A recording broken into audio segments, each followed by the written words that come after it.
Hola, van a tener que considerar esta charla un repaso de la anterior porque hablamos mucho de lo mismo, muestra un poco más de escáner, eso es todo, pero por lo menos les van a quedar más claros los conceptos, por repetido.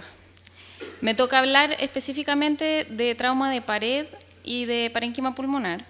Y si vamos a hablar de trauma, lo podemos clasificar a grandes rasgos en trauma cerrado, penetrante o iatrogénico, que es cualquier daño producido al paciente por culpa del médico. De todos los estudios por imágenes que se pueden realizar, lo que habitualmente se usa en trauma de tórax es radiografía y tomografía computada. Muchas veces parten con radiografía porque es un examen que es mucho más disponible, tiene bajo costo, es rápido, pero es menos sensible que la tomografía. En muchas condiciones, a partir de la radiografía y los hallazgos que se sugieren, hay que seguir con tomografía computada, pero un montón de centros parten directamente, el paciente se va al tomógrafo y hacen un barrido en 2 minutos de cabeza, tórax, abdomen, pelvis y cualquier otra cosa, columna, en que con el mismo barrido se puede hacer reconstrucciones en distintos grosores, en distintas ventanas y tener toda la información en pocos minutos. De los otros tres, ecografía, resonancia y angiografía, en el contexto de la cosa aguda, la angiografía cuando se sabe ya que hay una lesión de grandes vasos y como para hacer algún procedimiento. La ventaja de la tomografía computada y sobre todo los equipos multidetectores es que en pocos segundos se barre el volumen completo del tórax, en el caso de 16 canales en 10 segundos y si es de más canales, 64 por ejemplo, en 5 segundos se barre el tórax entero, sin o con contraste como se haga, digamos, y de ahí se pueden obtener reconstrucciones de hasta 1 milímetro. Entonces todo el detalle anatómico de los huesos, vía aérea, diafragma, cosa fina se va a ver sin ningún problema y con la misma adquisición uno tiene las ventanas que quiere. Lo mismo que el doctor Sabaj, esto podemos clasificar así las lesiones para hacer más ordenada la presentación. Me voy a referir a las rojas porque las otras dos vienen en la charla que viene ahora. Corazón y grandes vasos después. Vamos a partir con espacio pleural. Las dos cosas que podemos encontrar en el contexto de trauma en el espacio pleural es neumotórax y hemotórax. El neumotórax es la presencia de aire en la cavidad pleural y en el contexto de trauma, si es penetrante, es por rotura directa, ya sea herida de bala o cuchillo, lo que sea, del pulmón en que sale aire al espacio pleural. En trauma cerrado puede ser las fracturas costales que rompen el pulmón o por aumento de presión brusco, iatrogénica, punciones venosas, toracocentesis, y barotrauma. Con el barotrauma, cuando está a presión positiva, por demasiada presión rompe el alvéolo y diseca el aire al espacio pleural. Y en general el neumotórax se produce así, porque hay una rotura alveolar y el aire diseca desde el espacio alveolar por el intersticio al espacio pleural. Y este es el mismo mecanismo para producir neumomediastino, en que diseca a través de los ejes broncovasculares hacia la porción más central del pulmón. Y ese es el mecanismo cuando los pacientes hacen neumomediastino espontáneo, gente que tiene como accesos de tos brusco, es así, es aire que diseca de vuelta desde el espacio alveolar hacia el mediastino. En las radiografías de tórax de pie es más fácil verlo porque el aire se va a la zona menos declive, que son los ápices pulmonares, y uno ve la pleura, lo negro de arriba, y es más fácil. Cuando el paciente está acostado, el aire se va a ir a la zona menos dependiente, que suele ser la parte baja del tórax y hacia anterior. Entonces lo que hay que buscar es que una de las dos bases esté, bueno, si es que hay neumotórax de un lado, que una de las dos bases esté más negra, en este caso la izquierda, el signo del surco profundo, que corresponde al aire que está en esta zona, delineando mejor el receso costofrénico, que lo hace ver más negro y más caudal que el otro, y a veces se logra delimitar mejor el mediastino. En tomografía computada es mucho más fácil de ver, y vemos cómo empieza a aparecer este neumotórax, que es pequeño, al lado izquierdo. Y aquí está, porque se va a esta zona, es porque el paciente acostado acá en la cama, esta aparece como la zona menos dependiente. Es importante diagnosticarlos aunque sean pequeños porque si el paciente va a ventilación mecánica puede aumentar y hacerse clínicamente sintomático. Entonces esos son los signos que hay que buscar, que es lo que les dije recién. Cuando la cantidad de aire que se acumula es tanta en el espacio pleural, aumenta la presión y se hace mayor que la atmosférica. Y ese aire genera efecto de masa y eso es un neumotórax a tensión. Y el mecanismo es el siguiente. Durante la inspiración, el aire sale del pulmón, si es que esa era la causa del neumo, al espacio pleural, o desde la pared hacia adentro, Pero en expiración se produce un mecanismo de válvula en que el aire no logra salir. Entonces solo entra y no sale. Entonces se empieza a acumular durante el ciclo respiratorio y este efecto de masa lo que hace es desviar el mediastino, comprimir el retorno venoso, o sea, causa una alteración hemodinámica muy importante y colapsa el pulmón. Este diagnóstico es clínico, pero se puede sospechar cuando hay desviación del mediastino, aplanamiento del diafragma y una hiperexpansión del hemitórax afectado. Hemotórax. Es la presencia de sangre en la cavidad pleural y la sangre puede venir de una lesión pulmonar, de la pared costal, corazón y grandes vasos, incluso de una lesión hepática o esplénica asociada a una rotura de diafragma en que la sangre ascienda al tórax. En tomografía computada uno puede sospechar que lo que hay es sangre y no derrame solamente porque puede medir la densidad y cuando habitualmente es sobre 35 unidades Hounsfield es sangre. Este es un paciente que llegó a la urgencia, vemos que hay derrame pleural izquierdo asociado a telectasia y aparece esta lesión aórtica. Seguimos bajando. Sigue el derrame, en algunas zonas más dependientes tenía densidad mayor secundaria a hemotórax y aquí vemos cómo están estos flaps en la aorta. Acá hay una zona más densa y esto era un hemotórax secundario a una lesión traumática aguda de la aorta. Este paciente estaba en un accidente automovilístico y después le pusieron un stent y quedó bien. Este es más dramático. Este caso fue un paciente víctima de un accidente de auto, llegó a la urgencia, lo pasaron al escáner y vemos desde ya una excesiva cantidad de líquido pleural denso, esto era un hemotórax. La aorta, si se fijan, la pared aparece muy densa y eso no es que la pared esté densa, es que el contenido, que es la sangre, está muy hipodenso porque el hematocrito está muy bajo porque está toda la sangre en el espacio pleural, o sea, es un signo de anemia aguda. Y vemos que está entrando el contraste por la vena cava superior. Más abajo vemos como el contraste refluye muy denso por la vena ácigos. La aorta, además de hipodenso el contenido, se ve con poco volumen. Más abajo tenemos un poco de contraste en la vena cava, entrando a la aurícula y ventrículo derecho. Y lo que pasó con este paciente es que hizo un paro en el escáner. Entonces, el corazón no late, no mueve la sangre, no mueve el contraste. Entonces, el contraste solo se está aposando donde es la zona más declive y el movimiento del contraste solamente está dado por la velocidad de la inyección del contraste. Y se ve muy denso porque como la sangre no está circulando, no se está mezclando con la sangre. Entonces eso es contraste puro. Aquí está en la aurícula y un poquito de ventrículo.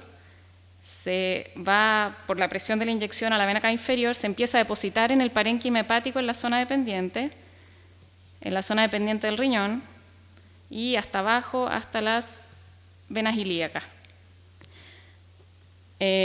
Bueno, todo esto es sangre, acá es sangre más coagulada, no más que se ve más blanco. Entonces, bueno, este paciente hizo el paro en el escáner, lo sacaron, lo reanimaron, fue a pabellón y se murió en pabellón y era que tenía una laceración aórtica grande. Es un hemotórax masivo. Con respecto a los pulmones, podemos clasificar las lesiones en contusión, laceración o herniación. La contusión es la más frecuente en el trauma cerrado y lo que hay es que por el mecanismo de trauma, por el golpe directo se transmite la energía y hay hemorragia en la pared del alvéolo y en el intersticio, pero no hay disrupción alveolar significativa, o sea, sangra y hace un poquito de edema asociado.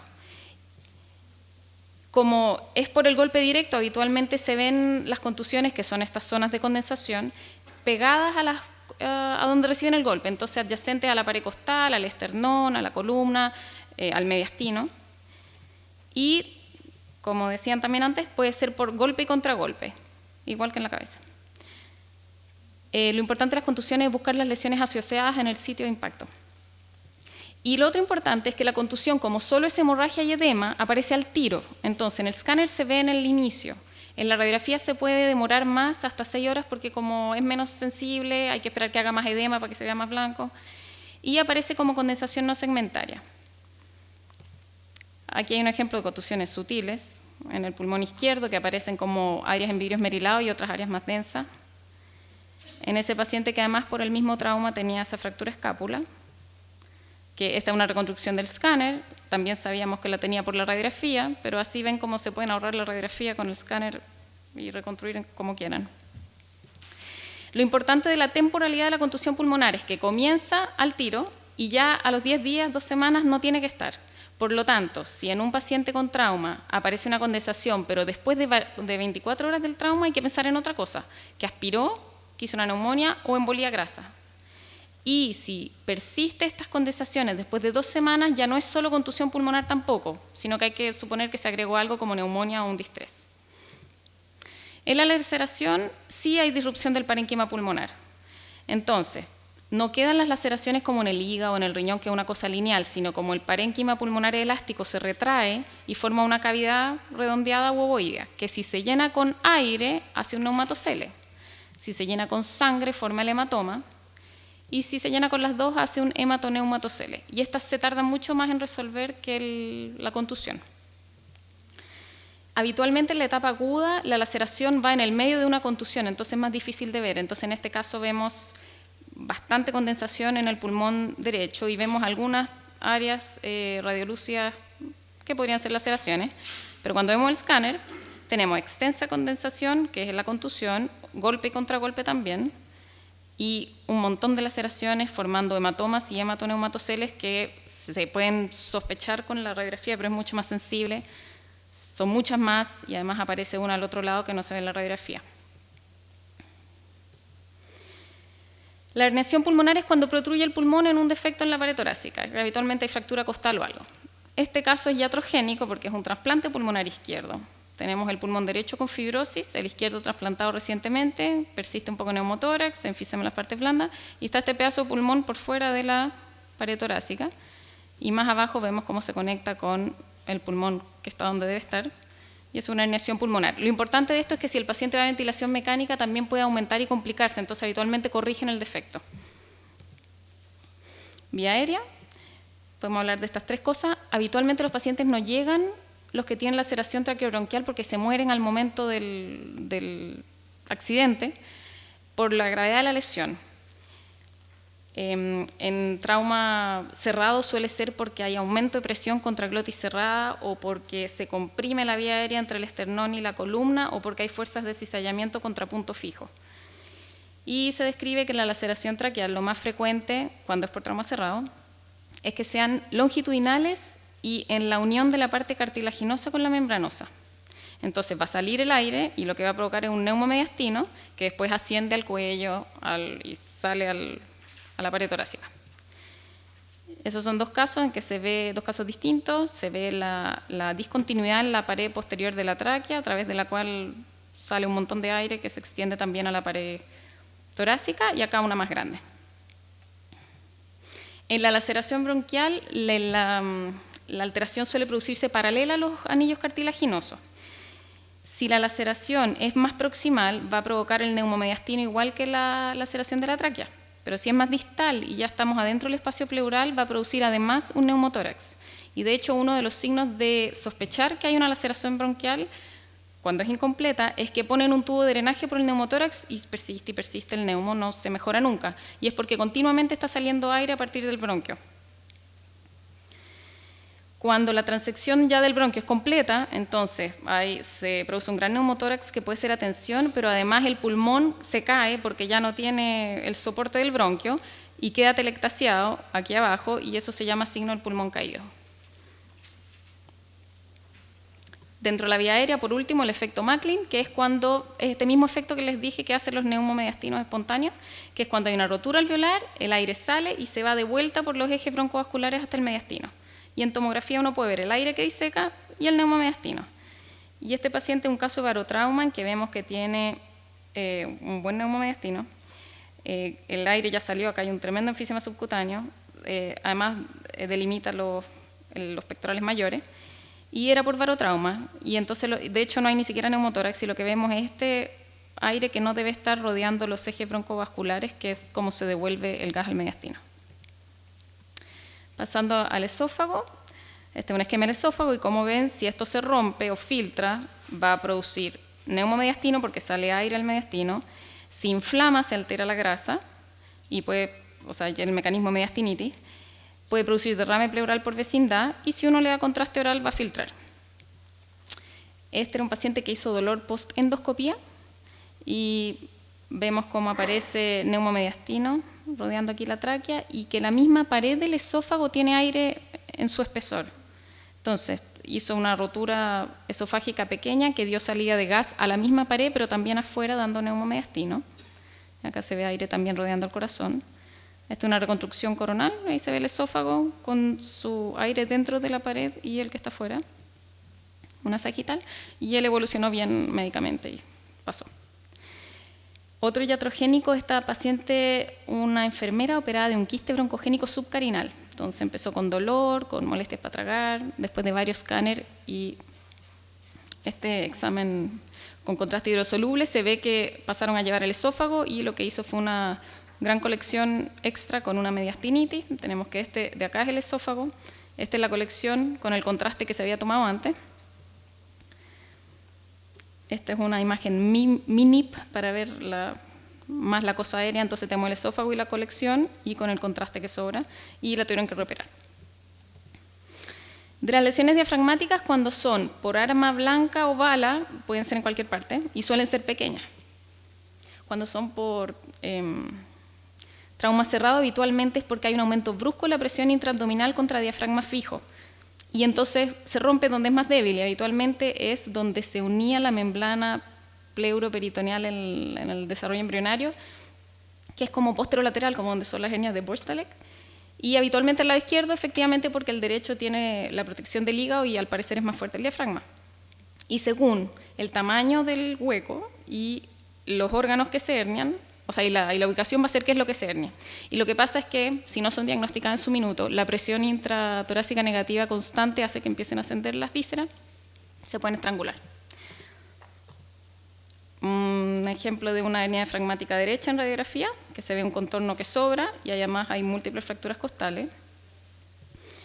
De una izquierda, en que vemos que efectivamente aparece algo raro en el pulmón que no corresponde, que es el estómago. Y también se puede ver cuando ponen sondas nasoenterales y quedan por encima de donde debería estar el diafragma. En tomografía computada es más fácil porque uno ve la discontinuidad del diafragma, ve cómo se hernian las vísceras, el signo del anillo, que es el orificio en el diafragma, y el signo de las vísceras caídas, que lo voy a mostrar ahora. Estos son cortes coronales de un paciente que había tenido hace mucho tiempo un trauma, y vemos cómo está el signo del anillo en el diafragma derecho que da salida a todo este pedazo de hígado al tórax. En sagital se ve mejor, que es lo que queda de diafragma es este pedacito acá y este de acá, y todo lo del medio es el gap.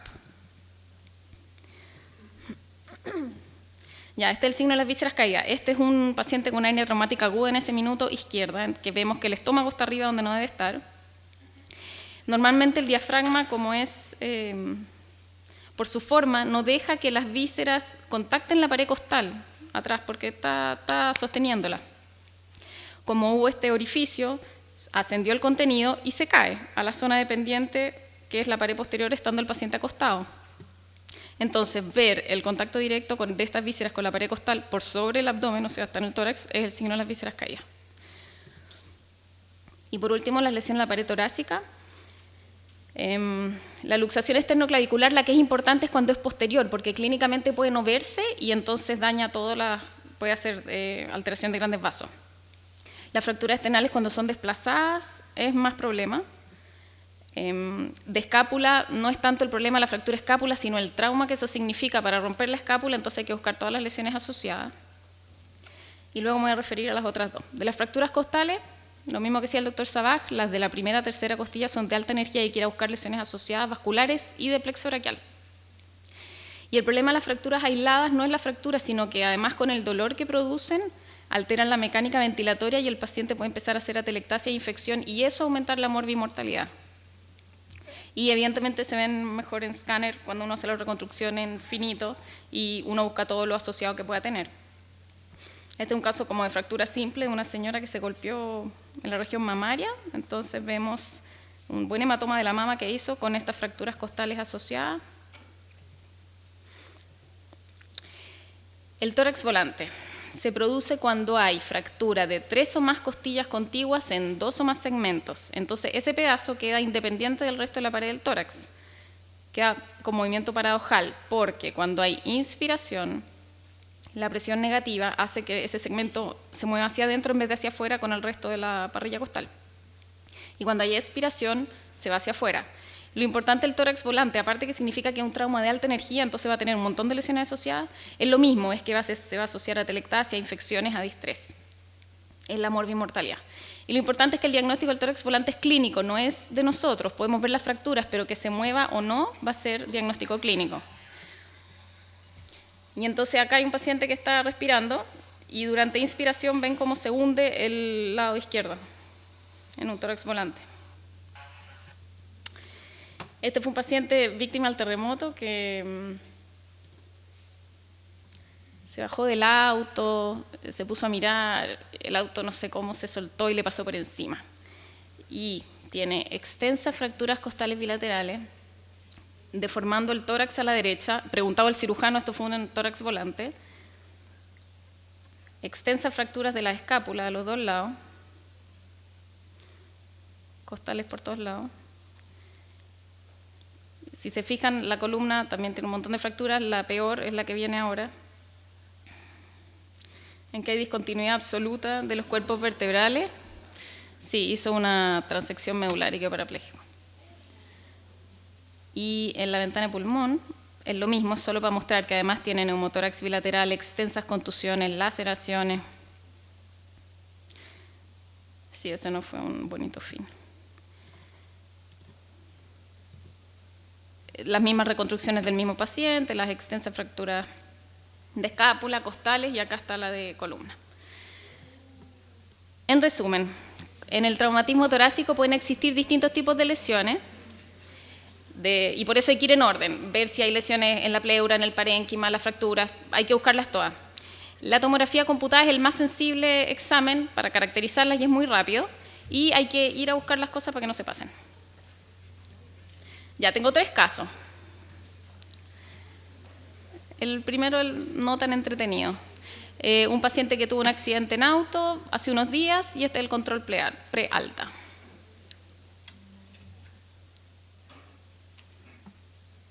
Ya voy a las preguntas.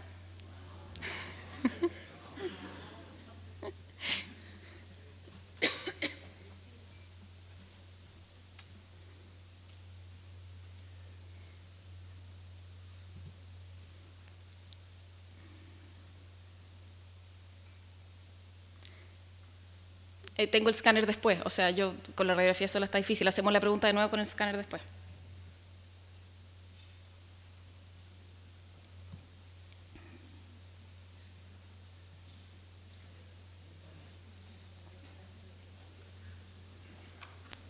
Doctor Pinochet Bote.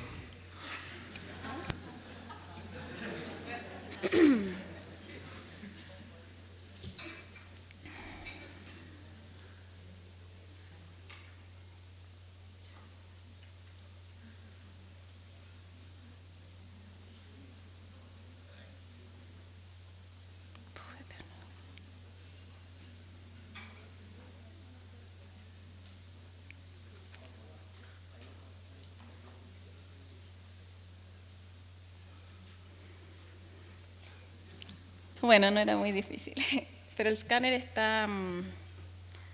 Vemos aquí como hay una área de contusión. Esto. Perdón.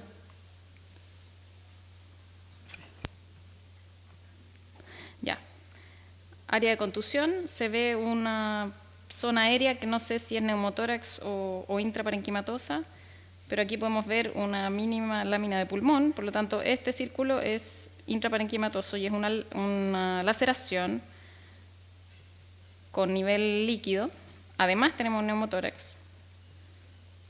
Neumotórax, entonces su laceración con lo que le queda de contusión, con un hematoneumatocelia y el neumotórax. Y bueno, estas contusiones que nunca las vimos en la radiografía. Eso, y la pista era esta colección aérea aquí. Y bueno, y el neumo. Ya. Este es un paciente, un español que vino de vacaciones y estaba como en la isla de Pascua o algo así y tuvo un choque.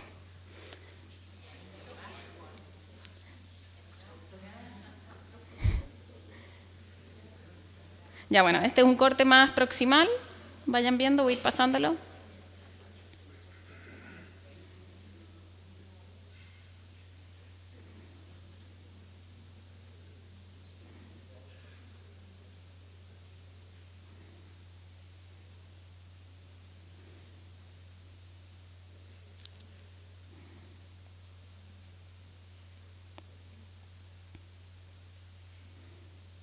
Y estas son unas reconstrucciones de la parrilla costal derecha, mirada de lado y mirada como de arriba, y la izquierda.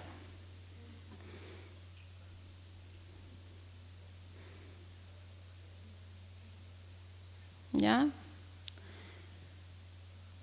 Y esto fue unos días después en que el tratamiento fue en su minuto ponerle estos tubos de drenaje pleurales bilaterales. Ya iban las preguntas.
Ya no, esa era una pregunta pilla, porque de que el neumomediastino es secundario a lesión traqueal o bronquial, se veía bien la vía aérea, o sea, no había más fotos que yo no pusiera y no se veía discontinuidad.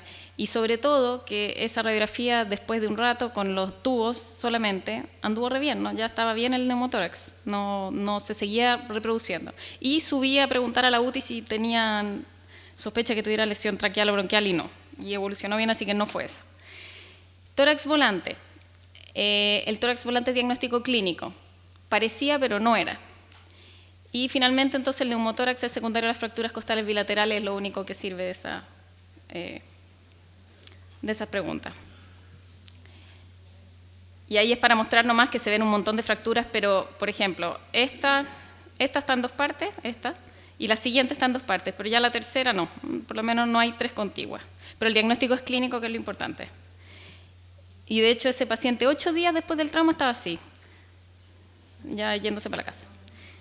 Ya, y último caso, este es un inglés que vino con su señora en un crucero por el sur y después de varios tragos y etcétera y mareos en el barco se puso a vomitar.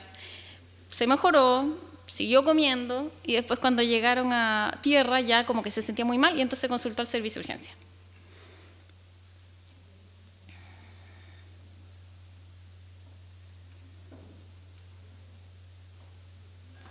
Bueno, se ve el derrame pleural bilateral, las atelectasias, algo raro con el aire en el mediastino y en el espacio pleural izquierdo. Esto es lo mismo en ventana pulmonar.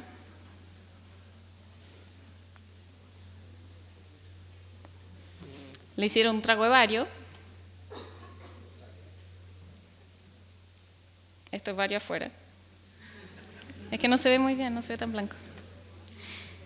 Y esta es después con contraste, la misma cosa. Derrame, telectasia, contraste, o sea, aire. Y esas son las preguntas.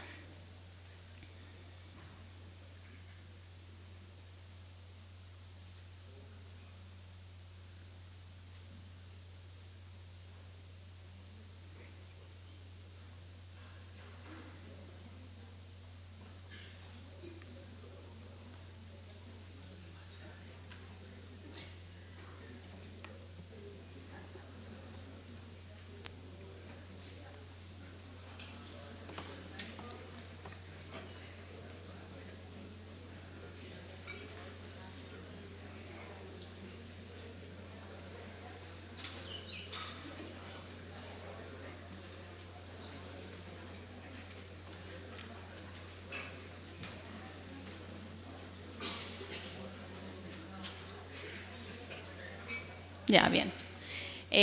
Claro, el paciente comió, tomó, vomitó todo lo que pudo, hizo rotura esofágica, que es la diferencia entre el Borjave y el Mallory-Weiss, es que el otro es parcial, se rompe entero el esófago, hizo toda esta mediastinitis, derrame, y estaba tan comprometido el mediastino que no pudieron hacer resección y anastomosis. Entonces tuvieron que resecar el esófago, dejarle un pedazo un poco largo, pero abrirlo a cervical, dejar nada en el mediastino y una ostomía abajo mientras tanto para después poder reconstituir. Eso.